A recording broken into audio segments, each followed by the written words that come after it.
Hello aspirants, welcome back to our channel general studies with Anoop K Verma. हम इस particular video के session के अंदर हम बात करेंगे लोकल सेल्फ गवर्नमेंट के बारे में और उसका एक टॉपिक रहेगा हमारा कमिटीज। लोकल सेल्फ गवर्नमेंट उर्फ हम बात कर रहे हैं यहाँ पर पंचायती राज के बारे में। पंचायती राज इंस्टीट्यूशन जो है उसके बारे में हम यहाँ पर बात करेंगे। तो उससे संबंधित जो important committees different different eras में डिफरेंट टाइम पर बनी है और उनसे रिलेटेड जो उनकी रिकमेंडेशंस रही हैं, जो उन्होंने सुझाव दिए हैं, उन सब पर हम यहाँ पर इस पर्टिकुलर वीडियो के अंदर चर्चा करेंगे। ये पर्टिकुलर टॉपिक जो है आपका लोकल सेल्फ गवर्नमेंट का और ख़ास तौर पे जो कमिटीज़ का है, ये आपके डिफरेंट एग्जाम्स के अंदर, चाहे आप स्टेट पीसीएस का एग्ज़ाम दे रहे हो या फिर आप एसएससी का एग्ज़ाम दे रहे हैं या अभी जैसे केवीएस का एग्ज़ाम आया है, नोटिफिकेशन आया हुआ है, या और भी किसी स्टेट का भी एग्ज़ाम देते हैं जहाँ पर भी पॉलिटी है। पॉलिटी के अंदर ये वाला इंपॉर्टेंट टॉपिक बहुत ही ज़्यादा इंपॉर्टेंट है जो आपके एग्जाम्स में पूछा जाता है। तो इसमें डायरेक्टली भी पूछा जाता है कि कौन सी कमिटी जो है वो किस चीज़ से संबंधित है। मैच ऑफ द फॉलोइंग के फॉर्मेट में भी यहाँ पर क्वेश्चन देखने को मिलते हैं। तो चलिए देखते हैं सबसे पहला क्वेश्चन कौन सा है हमारा। सॉरी, क्वेश्चन नहीं, सबसे पहला है हमारी कमेटी जो कि है बलवंत राय मेहता कमेटी। बलवंत राय मेहता कमेटी बहुत ही ज़्यादा इंपॉर्टेंट है। इसके हर पॉइंट को हम यहाँ पर ऑब्जेक्टिव देखेंगे, कब शुरू हुई, किस टाइम इसने रिपोर्ट अपनी सबमिट करी और इसकी क्या क्या रिकमेंडेशंस रही इस पर्टिकुलर कमेटी की। ये सब चीज़ें हम यहाँ पर इस पर्टिकुलर वीडियो के अंदर देखेंगे। तो देखिए, जैसे आप देख सकते हैं कि बलवंत राय मेहता कमेटी जो है ये फॉर्म होती है 1957 के अंदर। आपको कई बार ये इस टाइप में भी क्वेश्चन पूछा जाता है कि बलवंत राय मेहता कमेटी या अशोक मेहता कमेटी, ये जितनी भी कमिटीज आपको देखने को मिलेंगी अगली स्लाइड्स के अंदर, और उनके साथ में ईयर बता दिया है कौन से साल में ये चीज़ बनी है, मतलब ये कमिटीज फॉर्म हुई है। तो उनको मैच ऑफ द फॉलोइंग में इस टाइप के क्वेश्चंस अक्सर पूछे जाते हैं। और इस जो आपका पिछला साल गया है 2022 का, उसके अंदर भी कई सारे क्वेश्चंस जो है वो आपको इस पर्टिकुलर टॉपिक से रिलेटेड देखने को मिलते हैं। अब देखिए 1957 के अंदर तो ये कमेटी बनती है। अब ये कमेटी बनती क्यों है, इसका जो मुख्य उद्देश्य था बनने का वो ये था एग्जामाइन करना। एग्जामाइन मतलब निरीक्षण करना, बेसिकली रिव्यू करना परफॉर्मेंस को। किसके परफॉर्मेंस को? जो एक कम्युनिटी डेवलपमेंट प्रोग्राम 1952 के अंतर्गत बना था और एक नेशनल एक्सटेंशन सर्विस 1953 के अंदर थी। तो इन दोनों के जो वर्क प्रोफाइल है या उन दोनों का जो काम है, परफॉर्मेंस है, उसको एग्जामाइन करने के लिए बलवंत राय मेहता कमेटी का गठन किया जाता है। अब देखिए 1957 में तो गठित हुई, बट नवंबर के टाइम पे, उसी टाइम में ही इसका जो रिपोर्ट है बलवंत राय मेहता कमेटी की, ये रिपोर्ट भी नवंबर 1957 में सबमिट करती है अपनी रिपोर्ट। और इस रिपोर्ट में बेसिकली जो बलवंत राय मेहता कमेटी है वो ये कहती है कि डेमोक्रेटिक डिसेंट्रलाइजेशन का प्लान फॉलो करना चाहिए। देखिए, डेमोक्रेटिक डिसेंट्रलाइजेशन का मतलब ये हो जाता है कि 3 tier system of the government की बात करी गई है यहाँ पर, कि जो पावर है वो यूनियन के पास है, मतलब केंद्र के पास जो पावर है उसको डिवाइड किया जाए स्टेट्स तक, और स्टेट से डिवाइड किया जाए जो आपका पंचायतें हैं वहां तक, या जिलों तक, डिस्ट्रिक्ट तक। ठीक है, तो डिसेंट्रलाइजेशन जो है पावर्स का या डेमोक्रेटिक सिस्टम का, डेमोक्रेटिक सिस्टम दैट मीन्स यहाँ पर देखिए डेमोक्रेटिक डिसेंट्रलाइजेशन की बात करी गई है। दैट मीन्स यूनियन का इलेक्शन के टाइम पर आप जो है डायरेक्टली इलेक्ट करते हैं, आप पार्टिसिपेट करते हैं। स्टेट के इलेक्शन के अंदर भी आप पार्टिसिपेट करते हैं। तो यहाँ पर जब आप पंचायत वगैरह की बात कर रहे हैं तो वहां पर भी जो आम जनता है, आम पब्लिक है, वो भी पार्टिसिपेट करेगी किसके अंदर?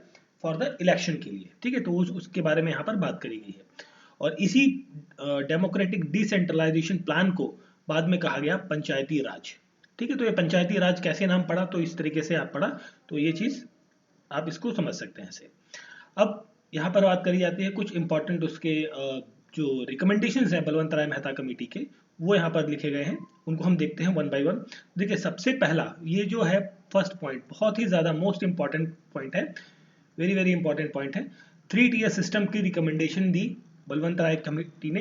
3 टियर की जो सिस्टम होगा पंचायती राज के अंदर उसकी स्टैब्लिशमेंट करी जाए, जिसके अंदर ग्राम पंचायत होगी आपकी गांव के स्तर पर, पंचायत समिति आपकी ब्लॉक या जिसे आप हिंदी में तहसील कहते हैं उसके लेवल पर होगी, जिला परिषद जो होगी वो आपके डिस्ट्रिक्ट लेवल पर होगी। ठीक है, और ये जो 3 टियर बेसिकली दीज टियर्स जो है, ये तीनों टियर जो होंगे वो ऑर्गेनिकली लिंक्ड होंगे through the indirect elections.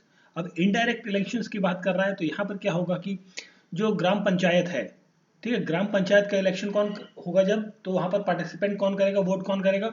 Vote वो लोग करेंगे जो गांव में रहते हैं, निवासी हैं, आम जनता है, ठीक है। और उसके बाद जो ऊपर का लेवल है पंचायत समिति के इलेक्शन में पार्टिसिपेंट कौन करते हैं, वहाँ वोट कौन देगा, वहाँ वोट देने वाले होंगे ग्राम पंचायत से जो चुने हुए व्यक्ति हैं वो यहाँ जाएंगे। और जो पंचायत समिति है, जितनी पंचायत समितियां होंगी एक जिले के अंदर, वो सभी मिलकर एक जिला परिषद जो होगा उसका अध्यक्ष का चुनाव करते हैं, ठीक है। तो ये इस तरीके से यहाँ पर एक फ्लो चार्ट बनता है। तो पहला इंपॉर्टेंट पॉइंट था यहाँ पर 3 tier सिस्टम, जो रिकमेंडेशन में आता है किसके, बलवंत राय मेहता कमेटी के। दूसरा आता है मैनर ऑफ इलेक्शन। इसमें मैनर ऑफ इलेक्शन में यही चीज़ हो जाती है जो अभी हमने डिस्कस करी, कि जो विलेज पंचायत है उसका चुनाव जो होगा वो डायरेक्ट इलेक्शन से होगा। डायरेक्ट इलेक्शन मतलब जो पब्लिक है, निवासी लोग हैं, वो क्या करेंगे, पार्टिसिपेट करते हैं इलेक्शन के अंदर। वाइल द अदर पंचायत समिति, जैसे पंचायत समिति या जिला परिषद जो है, उसको चुनाव जो है वो इनडायरेक्ट होगा। इनडायरेक्ट मतलब उसके चुनाव में कौन पार्टिसिपेट करेंगे, दैट इज द जो पंचायत के मेंबर्स होंगे जो चुने जाएंगे, वो लोग इनके चुनाव के अंदर पार्टिसिपेट करेंगे। तो ये चीज यहाँ पर होती है। मैनर ऑफ इलेक्शंस के बारे में यहाँ पर बात करी गई है। इसके बाद बात होती है नेचर ऑफ फंक्शंस के बारे में। अब नेचर ऑफ फंक्शंस की जब हम बात करते हैं तो ग्राम पंचायत और पंचायत समिति shall be interested with all the development activities in the village। मतलब नेचर ऑफ फंक्शन, ग्राम पंचायत और जो पंचायत समिति है, देखिए सबसे निचले स्तर पर तो ग्राम पंचायत है, उसके ऊपर है ग्राम पंचायत समिति। तो ये दोनों जो बॉडीज हैं ये क्या करेंगी, जो एक्टिविटीज है, डेवलपमेंट एक्टिविटीज, विकास के कार्य जो गांव में होने हैं उनको इंटरेस्ट करेंगे। दैट मीन्स वो उनको सुनिश्चित करने में सहायक होंगी कि भाई जो गांव में सड़क बननी है, तालाब बनना है, कुआं बनना है, तो उन सब चीज़ों को इंश्योर करने का काम ये करेंगी। जिला परिषद would be the coordinating, advisory and supervisory body. जो जिला, देखिए काम तो बेसिकली करेगा कौन, यहाँ पर ग्राम पंचायत करेगी, और थोड़ा सा उसके ऊपर सुपरवाइजिंग का काम करेगी पंचायत समिति। बट इन सभी के ऊपर होते ही जिला परिषद, और जिला परिषद क्या कर रही है, कोऑर्डिनेट कर रही है किसको, ग्राम पंचायत और पंचायत, इन दोनों को कोऑर्डिनेट करने का काम, एडवाइस करने का काम और सुपरवाइज करने का काम करेगी, ठीक है। मतलब एक तरीके से जो बॉस बैठा हुआ है ऊपर, जो जिला परिषद वाला है, वो इन सबको मॉनिटर करेगा। तो ये चीज यहाँ पर नेचर ऑफ फंक्शंस के अंतर्गत चीजें आती हैं। Panchayat samiti shall remain as an executive body. Panchayat samiti वो एक तरीके की कार्यपालिका या कार्यपालक की तरफ से के तरीके से वो बेसिकली वर्क करेगी। और यहाँ पर डिस्ट्रिक्ट कलेक्टर, जिसे हम कहते हैं जनरली डीएम, ठीक है, मजिस्ट्रेट या डिस्ट्रिक्ट कलेक्टर, डीएम साहब कहते हैं, वो अपॉइंट होते हैं as a chairman of the Zila Parishad. जो जिला परिषद होगी उसके, जैसे होता है ना कि आप कहते हैं कि वाइस प्रेसिडेंट जो है वो एक्स ऑफिशियो चेयरपर्सन होते हैं किसके, राज्यसभा के। जो भी व्यक्ति इस पोस्ट पर बैठा होगा वो राज्यसभा का क्या होगा, एक्स ऑफिशियो चेयरपर्सन। उसी तरीके से जो भी व्यक्ति डिस्ट्रिक्ट मजिस्ट्रेट की पोस्ट पर बैठा होगा वो चेयरपर्सन ऑफ द जिला परिषद होता है, अपॉइंट होता है, ठीक है। नेक्स्ट फिर हम बात करते हैं आगे, इसको थोड़ा सा नीचे कर लेते हैं, जस्ट अ मिनट, ओके। फिर है डिवोल्यूशन ऑफ द पावर्स के बारे में जब हम बात करते हैं यहाँ पर, तो डिवोल्यूशन ऑफ पावर, देखिए एक हो गया नेचर ऑफ फंक्शंस के बारे में बात कर ली, फिर devolution of power. There is a genuine transfer of powers and responsibility among these democratic functioning bodies. मतलब देखिए सिर्फ ये नहीं है कि डिवोल्यूशन ऑफ पावर्स का मतलब यहाँ पर ये हो जाता है कि सिर्फ नाम के लिए आपने पावर्स दे दी विलेज जो पंचायत है या जिला समिति है या ब्लॉक समिति है, ठीक है, तो इनको नाम के लिए पावर नहीं देनी है, इन्हें एक्चुअल में पावर देनी है ताकि वो काम कर सके, ठीक है। डिवोल्यूशन ऑफ रिसोर्सेज, अब रिसोर्सेज भी आपको यहाँ पर प्रोवाइड करने हैं ताकि वो जो फुलफिल कर सकें पूरी फंक्शनिंग को और जो जो रिक्वायरमेंट है। Devolution of authority, a system must be created to a device for the devolution of authority in the future. मतलब अथॉरिटी मतलब अधिकार होना चाहिए, उनके पास ऐसे अधिकार होने चाहिए कुछ फंडिंग्स के लिए। मतलब जैसे जो ग्राम पंचायत है, ग्राम पंचायत के पास भी कुछ अधिकार होना चाहिए कि भाई जैसे 5 लाख तक का काम कराना है या 1 लाख तक का काम कराना है, तो उसके लिए उसे हायर अथॉरिटी से पूछना ना पड़े। भाई देखिए क्या होता है कि बार बार अगर जो आपको हायर अथॉरिटीज या अपने ऊपर वाले उच्च सदनों से बात करनी पड़े, परमिशन लेनी पड़े, तो आपका काम जो है वो डिले होता रहता है और वो कंप्लीट नहीं हो पाता है। तो इस तरीके की जो एक्चुअल अथॉरिटीज हैं वो उनको मिले। तो इंपॉर्टेंट चीजें हैं, ये तो चीजें एक्सप्लेनेशन में मैंने आपको बताई, बट इंपॉर्टेंट जो रिकमेंडेशन रही है वो रही है नेचर ऑफ द फंक्शन, किस तरीके का नेचर रहेगा, devolution of power, resources and authorities का डिवोल्यूशन, ये आपको देखने को मिलता है these are the recommendation of Balwant Rai Mehta committee. अब 1958 के अंदर, देखिए 57 नवंबर के अराउंड उसने कमेटी ने अपनी रिपोर्ट सबमिट करी। 1958 के अंदर सेंट्रल गवर्नमेंट थी, यूनियन गवर्नमेंट है ना उस टाइम पर, तो उसने एक्सेप्ट कर लिया ये जो रिकमेंडेशंस थी बेसिकली बलवंत राय मेहता की। ये 6 की 6 रिकमेंडेशन बहुत ही ज़्यादा इंपॉर्टेंट है, आपको ध्यान रखनी है कौन सी किसके साथ में है, ठीक है। चलिए, ये अडॉप्ट कर ली गई और उसके साथ ही राजस्थान आपका पहला राज्य बनता है जिसने पंचायती राज जो सिस्टम था वो अडॉप्ट किया। और पंडित नेहरू जो थे उस टाइम पर, उन्होंने इनॉग्रेट किया था पंचायती राज सिस्टम पहली बार 2 अक्टूबर 1959 को। 2 अक्टूबर 1959 को नागौर जिला कहाँ पर है, राजस्थान के अंदर है, वहाँ पर पंचायती राज इंस्टीट्यूशन की जो है वो स्थापना होती है।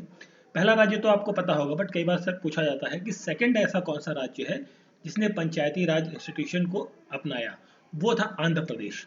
फर्स्ट तो आपका हो गया राजस्थान, सेकंड है आंध्र प्रदेश, आपको ध्यान रखना है। आंध्र प्रदेश ने फिर पंचायती राज इंस्टीट्यूशन को अपनाया था, ठीक है। तो ये तो बात हो गई हमारे बलवंत राय मेहता कमेटी के बारे में। अब हम बात करते हैं अगली कमेटी कौन सी है उसके बारे में। तो यहाँ पर हम बात करते हैं, नेक्स्ट है अशोक मेहता कमेटी। बलवंत राय मेहता कमेटी होगी, उसके बाद आ गई अशोक मेहता कमेटी। अशोक मेहता कमेटी जो है ये गठित होती है मोरारजी देसाई की गवर्नमेंट के दौरान।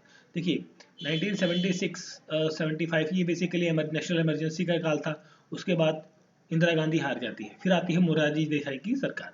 तो मोरारजी देसाई ने की जो गवर्नमेंट थी उसने एक कमेटी का गठन किया जिसके अध्यक्ष थे अशोक मेहता, ठीक है, अशोक मेहता। और ये गठन किया जाता है 1977 के अंदर। अब 1977 में ये गठन तो हो गई, अब गठन क्यों हुई, एम क्या था, ऑब्जेक्टिव क्या था, ये भी इंपॉर्टेंट चीज है। To study the panchayati raj institution, ठीक है। अशोक मेहता कमेटी का गठन किया गया मोरारजी देसाई की सरकार में 1977 के अंतर्गत। अब ये गठित की गई ताकि पंचायती राज इंस्टीट्यूशन जो 1959 को 2 अक्टूबर में आपका बलवंत राय मेहता कमेटी के रिकमेंडेशन के बाद उसको शुरू किया गया था, तो उस पर क्या प्रोग्रेस है, क्या उसकी ज़रूरत है, क्या क्या चीज़ें हैं, उसका बेसिकली रिव्यू के लिए उसको गठित की गई। अब इस कमेटी ने कुछ अपनी और रिकमेंडेशंस देती है। Committee made the following suggestions regarding the local self government के रिगार्डिंग में, ठीक है। अब ये क्या क्या कहती है, ये क्या कहती है, कॉन्स्टिट्यूशनल रिकॉग्निशन मिलना चाहिए, ठीक है। कॉन्स्टिट्यूशनल रिकॉग्निशन का मतलब ये हो गया कि जो लोकल सेल्फ गवर्नमेंट है, जो पंचायतें हैं, उन्हें संवैधानिक दर्जा मिले, मतलब ये चीज़ों को संविधान में ऐड किया जाए। अब संविधान में ऐड होंगी ये चीज़ें तो जाहिर सी बात है उसका अनुपालन और क्रियान्वयन बहुत अच्छे तरीके से चल सकता है, ठीक है। ये एक तो रिकमेंडेशन थी। दूसरा ये था कि कमेटी सजेस्ट करती है कि 2 टीयर सिस्टम होना चाहिए इंस्टेड ऑफ 3 टीयर सिस्टम।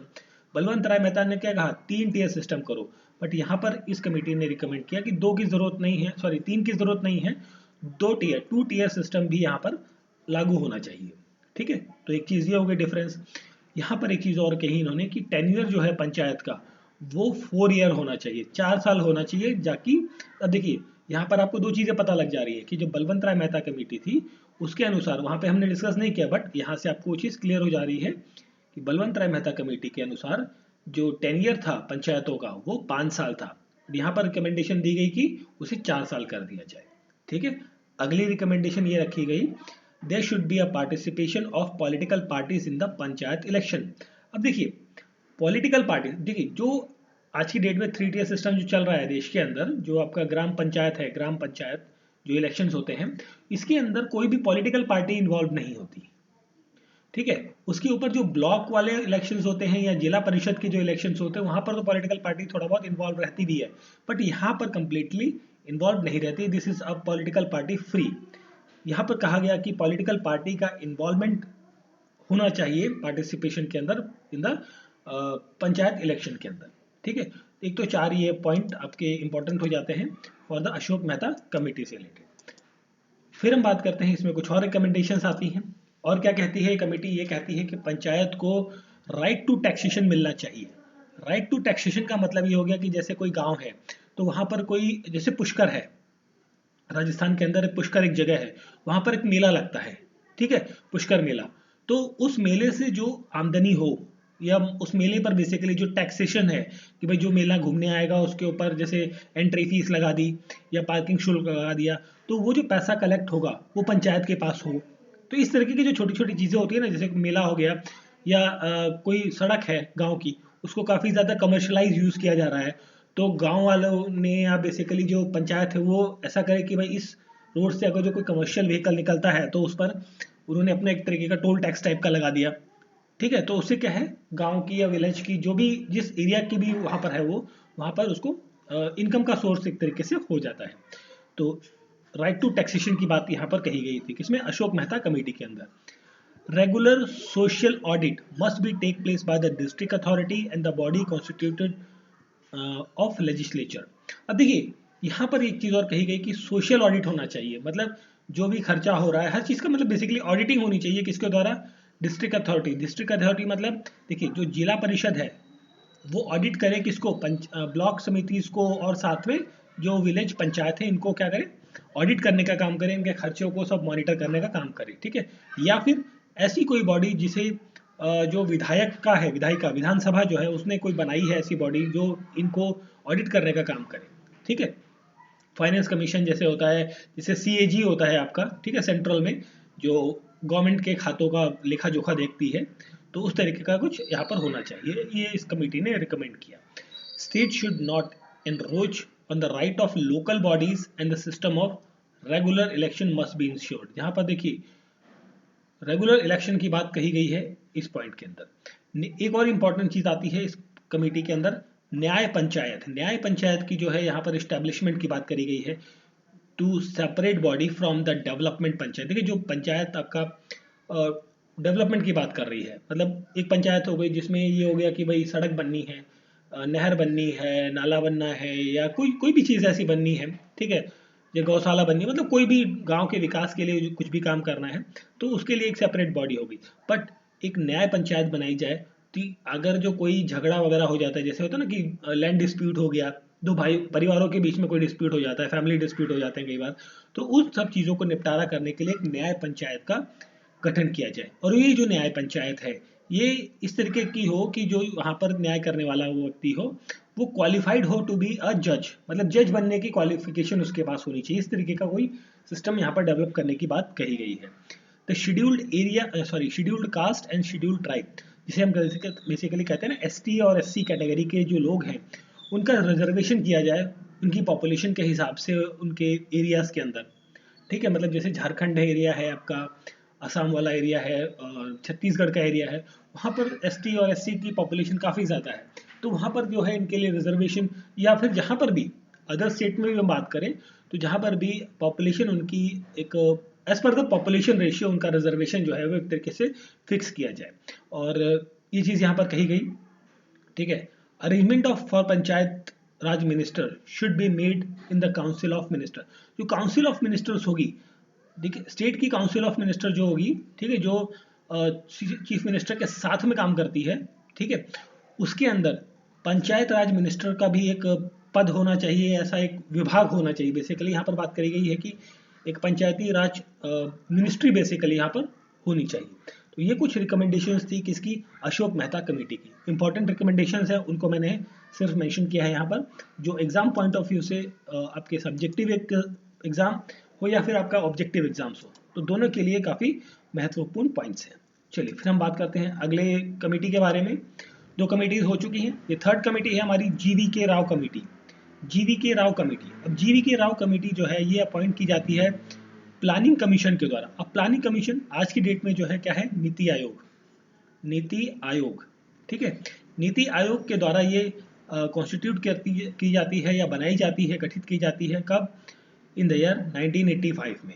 अब 1985 का टाइम आ गया, हमने बात करी 1957 से चले 1977 आया, फिर आ गया 1985, इस टाइम पर ये बनती है। और इसका काम क्या था, इसका काम था रिव्यू करना। देखिए जितनी भी कमेटीज बन रही हैं कुछ ना कुछ रिव्यू करेंगी, इनका काम ही यही होता है। कमेटीज बनाई तो कुछ ना कुछ भाई ये रिसर्च एनालिसिस रिव्यू करेंगी, समीक्षा करेंगी, यही सब इनका काम रहता है।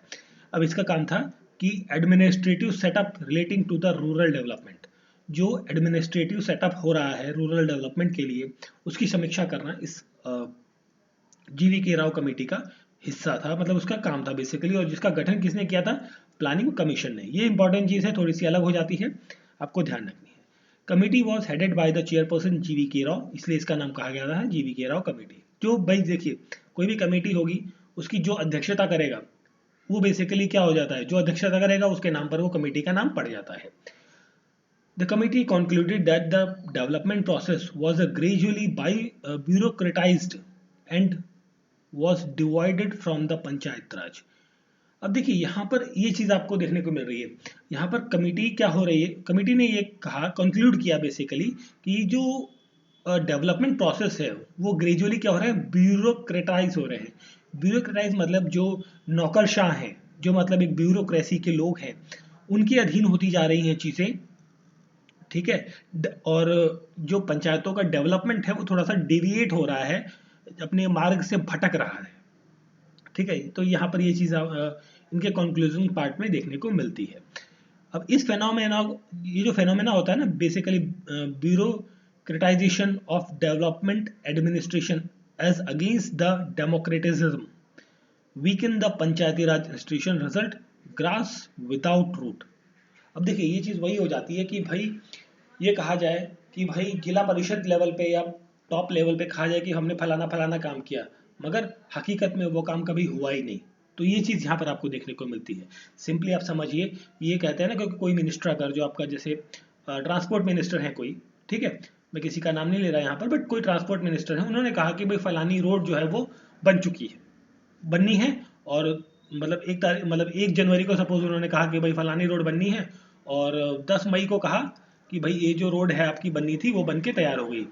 बट हकीकत में क्या हुआ, वो जो पैसा था वो कहीं इधर उधर मिसप्लेस हो गया, कहीं इधर चला गया उधर चला गया, बट वो रोड जमीनी स्तर पर कहीं भी बन के तैयार नहीं हुई, ना ही उसका कुछ काम हुआ, सिर्फ वो पेपर्स पर बनी और पेपर्स पर ही कंप्लीट होकर फाइनल हो गई। तो इस तरीके का जो फेनोमेना होता है ना उसे कहते हैं ग्रास विदाउट रूट, मतलब घास तो उगा दिया आपने मगर जड़ ही नहीं है उसकी। बिना जड़ के कोई पौधा होता है? नहीं होता ना। तो वही चीज यहाँ पर कही गई इस कमेटी के जो कंक्लूडिव पार्ट था इस कमेटी का, उसके अंतर्गत, ठीक है। अब बात करते हैं इस कमेटी की कुछ सजेशंस के बारे में जो स्ट्रेंथन करती हैं पंचायती राज सिस्टम को, ठीक है। वो तो कंक्लूडिव पार्ट था कि भाई उसने जो एक होता है ना रिपोर्ट जब देते हैं तो कंक्लूजन होता है, जब भी कोई पैराग्राफ आप पढ़ते हैं तो लास्ट में एक कंक्लूजन होता है ना, रिजल्ट या कंक्लूजन, जब आप प्रैक्टिकल वगैरह कभी करते होंगे तो उस टाइम पर, तो वही वाला पार्ट वहां पर था। अब बात करते हैं यहाँ पर इसके सजेशंस के बारे में। तो जब हम बात कर रहे हैं सजेशंस की, तो proportional representation subcommittees are to be constituted at the district level। यहाँ पर proportional representation की बात करी गई है। proportional representation मतलब कि हर व्यक्ति का कोई ना कोई एक रिप्रेजेंटेटिव आपका डिस्ट्रिक्ट लेवल पर होना चाहिए। जैसे आपका जो पहला वाला फेज था ना आपका बलवंत राय मेहता कमेटी का, तो वहां पर क्या था, जो नीचे वाला व्यक्ति था ग्राम पंचायत वाला, वो क्या हो रहा था, वो डायरेक्टली इलेक्ट हो रहा था। तो मतलब 100 लोग, ये मान लीजिए 200 लोगों में से एक ग्राम पंचायत का बनकर व्यक्ति आगे जाता है तो आगे वो रिप्रेजेंट करेगा। तो वो चीज़ यहाँ पर कही गई कि एक प्रोपोर्शनल रिप्रेजेंटेशन होना चाहिए डिस्ट्रिक्ट लेवल पर। Block development officer has play a central role in the rural development. एक ऐसे अधिकारी की नियुक्ति होनी चाहिए जो कि ब्लॉक डेवलपमेंट ऑफिसर होना चाहिए। जैसे आज की डेट में आप कहते हैं ना बीडीओ, बीडीओ साहब ब्लॉक डेवलपमेंट ऑफिसर, इसकी पोस्ट भी आती हैं, वैकेंसीज भी आती हैं इस पोस्ट की। तो इसकी नियुक्ति होनी चाहिए जो कि एक की रोल, इंपॉर्टेंट रोल करेगा, रोल प्ले करेगा for the development of the rural development, जो ग्रामीण क्षेत्र है ना। अब ब्लॉक है, देखिए ये आपका ब्लॉक दैट मीन्स आपका हो गया तहसील। तो तहसील के अंदर जितने भी काम आते हैं ना, उनकी डेवलपमेंट के लिए जो एक पर्सन रिस्पॉन्सिबल होगा, ठीक है, ऑथेंटिक रिस्पॉन्सिबल जिसकी होगी, रिस्पॉन्सिबिलिटी होगी, वो इसी व्यक्ति की होगी। तो ऐसा एक पद बनाना चाहिए, ये बात यहाँ पर कही गई है इस रिकमेंडेशन के अंतर्गत। Part of planning related work has to be transfer to the district. अब देखिए प्लानिंग वाला काम तो है ना, देखिए एक तो प्लानिंग कमीशन करता ही है, एक स्टेट भी अपना प्लानिंग करता है, बट यहाँ पर देखिए कहा गया कि जो प्लानिंग का काम है वो डिस्ट्रिक्ट को दे दिया जाए, स्टेट ना करे कंप्लीटली, डिस्ट्रिक्ट को दे दे कि भाई डिस्ट्रिक्ट को क्या क्या चाहिए। भाई मान लीजिए कोई डिस्ट्रिक्ट आपका बहुत ज़्यादा डेवलप्ड है और एक बहुत ज़्यादा अनडेवलप्ड है, बहुत कम उसमें डेवलपमेंट हुई है, तो जाहिर सी बात है जो कम डेवलप्ड है उसको क्या है, ज़्यादा रिसोर्सेज चाहिए, उस पर ज़्यादा ध्यान देने की ज़रूरत है। और जो ऑलरेडी डेवलप्ड है उस पर आप उतना ही एनर्जी डालोगे तो इक्वलाइजेशन नहीं होगा, है ना। वो तो स्ट्रेंथ ग्रो करेगा, बट जो पिछड़ा हुआ है तो वो पिछड़ा ही रह जाएगा, है ना। तो यहाँ पर उस चीज़ को जो प्लानिंग से रिलेटेड वर्क है उसे ट्रांसफर करने की बात कही गई है कहाँ पर, डिस्ट्रिक्ट लेवल पे। अ post of district development commissioner, एक पोस्ट बनाई जाए डिस्ट्रिक्ट डेवलपमेंट कमिश्नर की, और वो बेस्टोड करे with the development responsibility at the district level. देखिए जिले पे तो हमने बात कर ली, बीडीओ की पोस्ट बना दी, डिस्ट्रिक्ट लेवल पर एक डीडीसी, बेसिकली से आप कह लीजिए डीडीसी, डिस्ट्रिक्ट डेवलपमेंट कमिश्नर की एक नियुक्ति की जाए, जो कि जिले के अंदर जितनी भी डेवलपमेंट्स हो रही हैं शहर में और ग्रामीण क्षेत्रों में, ओवरऑल डेवलपमेंट का वो जिम्मा उसका होगा। Election to the local bodies are to be concluded regularly. जो इलेक्शंस हैं बेसिकली यहाँ पर कहा गया कि रेगुलर होनी चाहिए। रेगुलर इन द सेंस कि मतलब जो भी टेन्योर फिक्स किया जाए 5 साल 4 साल, इन्होंने टाइम की बात नहीं करी बट कहा कि रेगुलरली होनी चाहिए। नेक्स्ट है adequate power and financial resources to be made available to the local bodies. देखिए ये भी इंपॉर्टेंट चीज़ है, जो पिछली आपकी थी अशोक मेहता कमेटी, उसने भी कहा था कि भाई फाइनेंशियल या पैसों का जो एक कुछ अमाउंट का पैसों का जो अधिकार है वो जो लोकल बॉडीज हैं, ग्राम पंचायतें हैं, उनके पास होना चाहिए। ठीक है, तो वही चीज़ यहाँ पर भी उन्होंने कही कि भाई जो कुछ अमाउंट एडिक्वेट अमाउंट का जो पावर है वो उनके पास भी होना चाहिए, फाइनेंशियल रिसोर्सेज की पावर भी होनी चाहिए लोकल बॉडीज के पास, ताकि वो छोटे मोटे काम अपने स्तर पर भी निपटा सकें। तो ठीक है, तो ये कुछ रिकमेंडेशन थी जो हमने यहाँ पर डिस्कस करी है GVK राव कमेटी के अंतर्गत। फिर आती है बारी लक्ष्मी मल सिंघवी कमेटी, जिसे आप जानते हैं LM Singhvi, LM Singhvi committee के नाम से। ठीक है, तो ये वही है LM सिंघवी कमेटी। तो इसके बारे में हम बात करें तो LM सिंघवी कमेटी का जो फॉर्मेशन है, मतलब इसका गठन किया था राजीव गांधी गवर्नमेंट ने, राजीव गांधी गवर्नमेंट 1986 के अंदर। ठीक है, अब ये कमेटी भी गठित की गई, इसका भी मेन ऑब्जेक्टिव वही था कि जो पंचायती राज इंस्टीट्यूशन है उसकी जो भी चीज़ें हैं उनको उनकी समीक्षा की जाए बेसिकली। तो इन्होंने रिकमेंडेशंस जो दी उनको हम यहाँ पर देखते हैं क्या क्या रिकमेंडेशंस रही हैं। यार आपके लिए काफ़ी इंपॉर्टेंट है कि कौन सी कमेटी का गठन कब होता है। ठीक है, ये इंपॉर्टेंट इतना नहीं है कि भाई किसने करी, किस गवर्नमेंट में हुई, ये इंपॉर्टेंट ज़रूर है कि किस साल में ये कमेटीज जो है वो गठित होती है। तो देखिए इसकी रिकमेंडेशन के बारे में बात करें तो यहाँ पर भी एक चीज़ कही गई कि जो लोकल बॉडीज़ हैं उन्हें कॉन्स्टिट्यूशनल दर्जा मिले, जो हमने पिछली कमेटी के अंदर बात करी थी तो उसके अंदर भी यही चीज़ मेंशन थी कि जो कॉन्स्टिट्यूशनल मान्यता है वो दी जाए लोकल बॉडीज़ को। Constitutional provisions are to be made to regularize the panchayat election. अब देखिए यहाँ पर एक चीज़ और करी गई, एडिशनल कर दी गई कि कॉन्स्टिट्यूशनल रिकॉग्निशन तो मिलेगा ही मिलेगा, साथ में आप यहाँ पर ये करिए कि जो कॉन्स्टिट्यूशनल प्रोविजन ऐसे बनाइए कि जो रेगुलराइज कर दे पंचायत के इलेक्शन को। भाई जैसे लोकसभा के इलेक्शन है या फिर विधानसभा के इलेक्शन है वो हर 5 साल में होने ही होने हैं, है ना।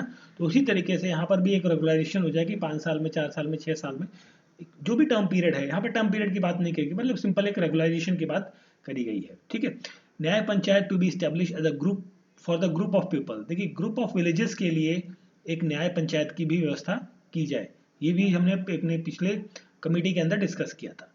न्याय panchayat is to be given the task of mediation and the dealing with the related issues। अब देखिए न्याय पंचायत यहाँ पर क्या डिस्कस करेगी, यहाँ पर अगर जो किसी ने किसी का मर्डर कर दिया तो वो न्याय पंचायत के जो होता है ना ज्यूरिडिक्शन वाला एरिया उसके अंदर नहीं आता। यहाँ पर कौन कौन सी चीज़ें आएंगी, कोई डिस्प्यूट हो गया, दो लोगों के बीच में हो गया, कोई झगड़ा हो गया किसी चीज़ को लेके, या छोटी मोटी चोरी वगैरह, चोरी चकारी, इस तरीके की जो घटनाएं होती है ना उन सभी को निपटारा करने के लिए न्याय पंचायत की जो है यहाँ पर इस्टेब्लिशमेंट करी गई, जो कि एक तरीके का मीडिएटर का काम करेगा। जैसे दो भाइयों के बीच में झगड़ा हो गया तो उनको निपटारे का, उनके बीच में सुलह करवाने का काम जो है वो न्याय पंचायत अपना कर ले, ताकि उन्हें डिस्ट्रिक्ट लेवल पर जो जुडिशरी है हमारी ओरिजिनल जुडिशरी उसके पास ना जाना पड़े, वहां पर वर्क लोड जो है वो ज़्यादा ना बढ़े।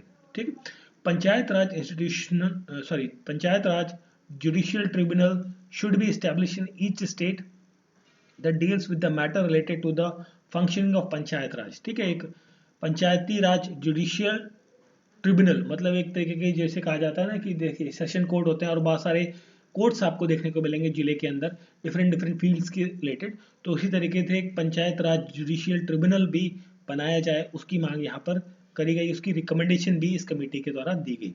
Educate financial resources should be available for the effective functioning of the panchayat. यहाँ पर भी देखिए अपने 3 कमिटीज के अंदर बात कर ली है कि जिनमें ये कहा गया कि जो एडुकेट अमाउंट ऑफ फंड है वो कमिटीज को दिया जाए ताकि वो अपना जो काम है वो प्रॉपरली कर सके बिना किसी रोक टोक के।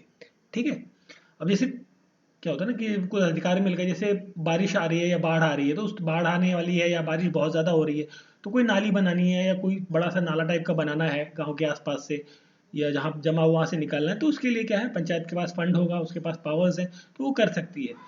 नहीं तो भाई फाइल्स भेजेंगे तो फाइल्स भेजते भेजते तो पता लगे गाँव ही साफ हो गया है ना। तो इस वजह से एडुकेट फाइनेंशियल रिसोर्सेज की जो अवेलेबिलिटी है फॉर द पंचायत, ये एक इंपॉर्टेंट टास्क रहता है। ठीक है, the participation of person belonging to the political party should be discouraged. ठीक है, तो यहाँ पर पॉलिटिकल पार्टीज से रिलेटेड कुछ बात कही गई है, बट कोई खास इंपॉर्टेंट यहाँ पर नहीं है वो चीज़। ठीक है, अब एलएम सिंघवी के बाद हम बात करते हैं यहाँ पर सरकारिया कमीशन के बारे में। तो सरकारिया कमीशन जो है 1983 के अंदर फॉर्म होता है। अब सरकारिया कमीशन जो है बेसिकली ये सरकारी कमीशन का जो नाम आता है ना, ये पंचायत के साथ कम आता है, ये बेसिकली आता है आपका सेंटर और स्टेट के रिलेशनशिप के बारे में। देखिए मेन एम यहाँ पर था which was mainly concern with the centre state relationship has had also recommended the strengthening of local bodies in terms of fund functioning and functionaries के बारे में। ठीक है, मतलब यहाँ पर अथॉरिटीज देने के बारे में, फंड मतलब पैसा देने के बारे में, उनके कार्य के बारे में भी बात करी गई है, कुछ बात की गई। कमीशन ने ये सजेस्ट किया कि भाई पंचायत इलेक्शन जो है वो रेगुलर होने चाहिए, कंपलसरी होने चाहिए। ठीक है, तो ये सब कुछ इंपॉर्टेंट चीज़ें हैं, बट टू मच इंपॉर्टेंट नहीं है। बट जहाँ पर जब क्वेश्चन आपका सरकारी कमीशन से आता है, तो देखिए अभी कई बार ऐसा कन्फ्यूजन भी हो जाता है कि कई बार ये पूछ रहे कि भाई सरकारी कमीशन आपका पंचायती राज से संबंधित है कि नहीं है। बिल्कुल है, बट इसका मोर कंसर्न, जो ज़्यादा कंसर्न है इसका, वो है सेंटर स्टेट रिलेशन के साथ में। बट यहाँ पर इसने सेंटर स्टेट रिलेशन के साथ साथ इसने जो लोकल बॉडीज़ हैं, जो पंचायती राज सिस्टम है, उस पर भी अपनी रिपोर्ट दी है, उसमें भी अपनी रिकमेंडेशन दी हैं, और वो रिकमेंडेशन वही हैं जो पीछे वाली थी, उनमें ही कॉमन चीज़ें हैं, कोई एडिशनल यहाँ पर इन्होंने बात नहीं कही। ठीक है, तो सरकारी कमीशन कब थी ये आपको ध्यान रखना है। फिर हम बात करते हैं अपनी अगली कमेटी के बारे में, इसको थोड़ा सा ऊपर कर लेते हैं, जस्ट अ मिनट। ओके, तो ये है पीके थुंगॉन कमेटी। अब देखिए जब पीके थुंगॉन कमेटी के बारे में हम जब बात कर रहे हैं, तो ये कमेटी 1988 के अंदर बनती है। ठीक है, 1988 an advisory committee of parliament constitute a sub committee on local self government under the chairmanship of PK Thungon. अब देखिए पीके थुंगॉन जी जो हैं, इनको चेयरपर्सन बनाया जाता है इस कमेटी का। Definitely he is a chairperson because इनके नाम पर ही ये कमेटी का नाम रखा गया है। इसको कौन गठित करता है? Committee of parliament. बेसिकली इसको पार्लियामेंट, संसद गठित करती है इस कमेटी को। अब यहाँ पर जब गठित तो कर लेती है, उसके बाद फिर ये कमेटी अपनी रिपोर्ट देती है, और उसके अंदर क्या होता है, कुछ अपनी रिकमेंडेशंस दी जाती हैं इस कमेटी के द्वारा। अब रिकमेंडेशंस में क्या क्या आता है उन्हें देखते हैं। अब ये कहा जाए एक तरीके से ये प्री फाइनल आपका रिकमेंडेशंस होती हैं for the final Panchayati Raj institutions के लिए। कॉन्स्टिट्यूशनल रिकॉग्निशन मिलना चाहिए पंचायती राज इंस्टीट्यूशन को।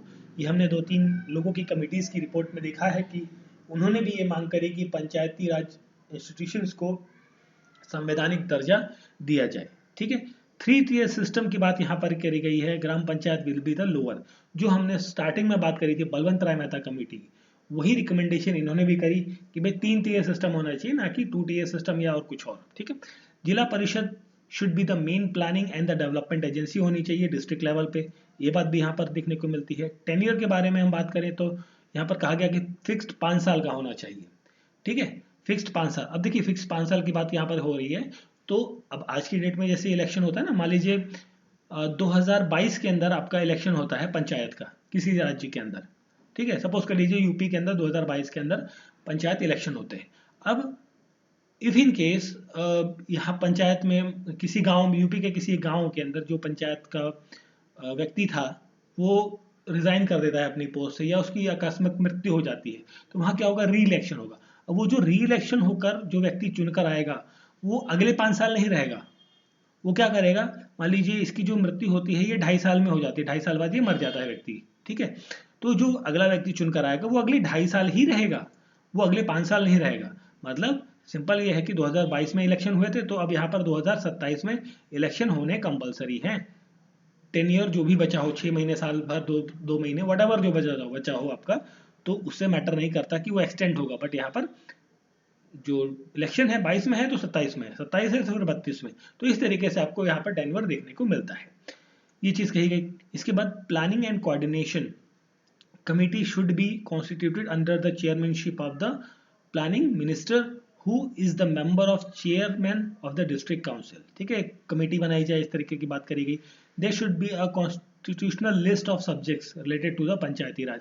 एक संवैधानिक सूची होनी चाहिए। देखिए, कॉन्स्टिट्यूशनल लिस्ट होनी चाहिए जिसके तहत जो है जो पंचायतें हैं वो अपने रूल्स एंड रेगुलेशंस, लॉज को बना सके। At each level of Panchayati raj institution scheduled caste, scheduled tribe should be the reservation. उनको देखिए एससी और एसटी को रिजर्वेशन मिलना चाहिए उनके जो पॉपुलेशन के बेसिस पर बेसिकली यहाँ पर। और यहाँ पर स्टेट्स को रिजर्वेशन देना है वुमेन्स को। ठीक है, वुमेन्स के लिए भी यहाँ पर सीट आरक्षित करनी है। देखिए, इससे पहले जो हमने बात करी तो वहाँ पर आपने देखा था कि रिजर्वेशन की बात तो करी गई, मगर किसकी? एससी और एसटी के बारे में। बट यहाँ पर जो पीके थुंगोंग कमेटी थी, इसमें यहाँ पर एससी एसटी के रिजर्वेशन की बात तो करी ही, साथ में यहाँ पर बात करी इन्होंने वुमेन्स को भी यहाँ पर आरक्षण मिलना चाहिए। डिस्ट्रिक्ट मजिस्ट्रेट जो है वो एक चीफ एग्जीक्यूटिव प्रेसिडेंट होगा जिला परिषद का, मतलब एक चेयरमैन की तरह काम करेगा। तो ये चीज़ हमने यहाँ पर भी देख ली थी पहले भी।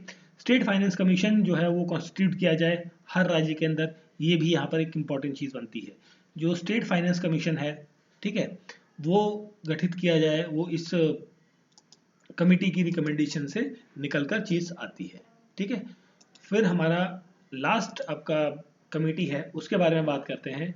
वो है वी एन गडगिल कमेटी।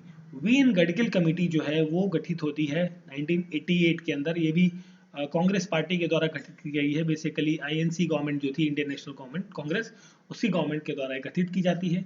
ये अपनी कुछ रिकमेंडेशन देती है कि effectiveness of panchayat Raj institution को कैसे किया जा सकता है, मतलब मोर इफेक्टिव कैसे बनाया जाए पंचायती राज इंस्टीट्यूशन को। अब उसके लिए क्या होता है कि कमेटी अपनी रिकमेंडेशन देती है। जैसे कि क्या कहती है कमेटी कि कॉन्स्टिट्यूशनल रिकॉग्निशन मिलना चाहिए किसको? पंचायती राज इंस्टीट्यूशन को। ये देखिए, कई सारी कमिटीज ने ये कॉमन चीज कर दी है कि भाई संवैधानिक दर्जा दे दो भाई, सिंपल सी बात है, बाकी सब हम नहीं जानते, भाई संवैधानिक दर्जा तो पहले दे ही दो। 3 tier सिस्टम की बात भी यहाँ पर करी गई है। रिजर्वेशन के बारे में बात करी गई है, शेड्यूल्ड कास्ट, शेड्यूल्ड ट्राइब और शेड्यूल्ड वुमेन्स के बारे में बेसिकली। तो ये भी हमने बात करी थी थंगोंग की कमेटी के अंदर की, ये चीज़ यहाँ पर कही गई है। Panchayat should have the right to levy tax and fees. Panchayat को ये अधिकार हो कि वो अपने कुछ टैक्सेस को लगा सके। जैसे हमने बात करी थी ना कि मेले वगैरह पे, रोड पे, इस तरीके से कुछ टैक्सेस लगा सके। स्टेट फाइनेंस कमीशन की गठित होना चाहिए। और इलेक्शन, और यहाँ पर क्या होना चाहिए, स्टेट इलेक्शन कमीशन जो है उसका स्टेट इलेक्शन भी आपका कॉन्स्टिट्यूट होना चाहिए। ये भी आपका किसने कहा था? वी एन गाडगिल की कमेटी ने कहा था। ठीक है, तो ये चीज़ हो गई आपकी, बेसिकली हमने बात कर ली है किनके बारे में। तो ये सब चीज़ें थी आपकी related with the panchayati raj institution. ठीक है, एक फटाफट हम रिव्यू देख लेते हैं कौन कौन सी चीज़ें हमारी यहाँ पर रही हैं। एक तो रही है हमारी बलवंत राय मेहता कमेटी, सबसे पहली इंपॉर्टेंट है। उसके बाद आती है बलवंत राय मेहता कमेटी के बाद में अशोक मेहता कमेटी। अशोक मेहता कमेटी के बाद आपका नंबर आता है जीवी के राव कमेटी का। इसके बाद है एलएम सिंघवी कमेटी का नाम लेते हैं हम। और फिर हम सरकारिया कमीशन के बारे में डिस्कस किया हमने। फिर हमने डिस्कस किया पी के थुंगोंग कमेटी के बारे में। और इसके बाद हमने डिस्कस किया है लास्ट में वी एन गाडगिल कमेटी के बारे में।